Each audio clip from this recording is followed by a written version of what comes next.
ಕ್ಷೇತ್ರ ಧರ್ಮಸ್ಥಳಕ್ಕೆ ಅರಕಲಗೂಡು ತಾಲೂಕಿನಿಂದ ಸತತ 8ನೇ ವರ್ಷದ ಪಾದಯಾತ್ರೆ ಭಾನುವಾರ ಅದ್ದೂರಿಯಾಗಿ ಚಾಲನೆ ಪಡೆಯಿತು. ಮಂಜು ಅಭಿಮಾನಿಗಳ ಬಳಗ ಹಾಗೂ ಪಾದಯಾತ್ರಾ ಸಮಿತಿ ನೇತೃತ್ವದಲ್ಲಿ ಆಯೋಜಿಸಲಾಗಿದ್ದ ಈ ಯಾತ್ರೆಗೆ ಮಾಜಿ ತಾಲೂಕು ಪಂಚಾಯಿತಿ ಅಧ್ಯಕ್ಷ ನರಸೇಗೌಡ ಚಾಲನೆ ನೀಡಿದರು. ಯಾತ್ರಿಗಳಿಗೆ ಹಾದಿಯುದ್ದಕ್ಕೂ ವಸತಿ ಹಾಗೂ ಗುಣಮಟ್ಟ ಆಹಾರದ ವ್ಯವಸ್ಥೆ ಕಲ್ಪಿಸಲಾಗಿದೆ.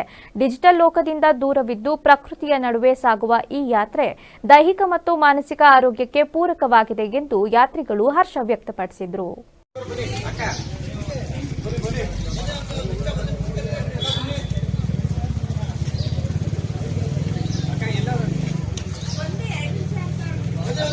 ಈ ದಿನ 8ನೇ ವರ್ಷದ ಧರ್ಮಸ್ಥಳ ಮಂಜುನಾಥ ಸ್ವಾಮಿಯ ಸನ್ನಿಧಾನಕ್ಕೆ ನಮ್ಮ ತಾಲೂಕಿನ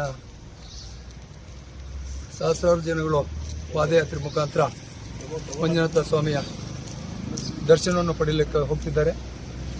ಈ ಒಂದು ದರ್ಶನಕ್ಕೆ ಹೋಗ್ತಕ್ಕಂಥ ಎಲ್ಲ ಯಾತ್ರಾರ್ಥಿಗಳಿಗೆ ಮತ್ತು ಭಕ್ತಾದಿಗಳಿಗೆ ಆ ಭಗವಂತ ಒಳ್ಳೆಯ ಆಯಸ್ಸು ಆರೋಗ್ಯವನ್ನು ಕೊಟ್ಟು ಸಮಸ್ತ ಜನತೆಗೂ ಒಂದು ಆರೋಗ್ಯವನ್ನು ಕೊಡಲಿ ಅಂತ ಹೇಳ್ತಾ, ಇದೇ ಒಂದು ಉತ್ಸುಕತೆ ಈ ನಮ್ಮ ಜನತೆಯಲ್ಲಿ ಇನ್ನೂ ಹೆಚ್ಚಿನ ಮಟ್ಟದಲ್ಲಿ ಮಂಜುನಾಥ ಸ್ವಾಮಿಯ ಸೇವೆಯನ್ನು ಮಾಡ್ತಕ್ಕಂಥ ಮನೋಭಾವನೆ ಮೂಡಿಬರಲಿ ಅಂತ ನಾನು ಭಗವಂತನಲ್ಲಿ ಪ್ರಾರ್ಥನೆ ಮಾಡ್ಕೊಳ್ತಾ, ಹೋಗ್ತಕ್ಕಂಥ ಎಲ್ಲ ಯಾತ್ರಾರ್ಥಿಗಳು ಸುಗಮವಾಗಿ ಹೋಗಿ ಸಂತೋಷದಿಂದ ಹಿಂತಿರುಗಿ ಬರಲಿ ಅಂತ ಹೇಳಿ ಆ ಭಗವಂತನ ನಾನು ಪ್ರಾರ್ಥನೆ ಮಾಡ್ತೀನಿ.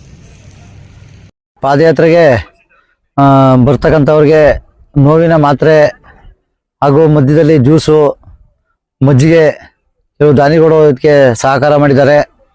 ಹಾಗೂ ಈ ಒಂದು ಧಾರ್ಮಿಕ ಕಾರ್ಯಕ್ರಮಕ್ಕೆ ಹಲವಾರು ಮುಖಂಡರುಗಳು ಈ ಒಂದು ಆರ್ಥಿಕವಾಗಿ ಸಹಾಯವನ್ನು ಮಾಡಿದವರೆಲ್ಲ ನಮ್ಮ ಸಮಿತಿಯ ವತಿಯಿಂದ ಹೃತ್ಪೂರ್ವಕವಾದ ಧನ್ಯವಾದಗಳನ್ನು ಅರ್ಪಿಸ್ತೀವಿ.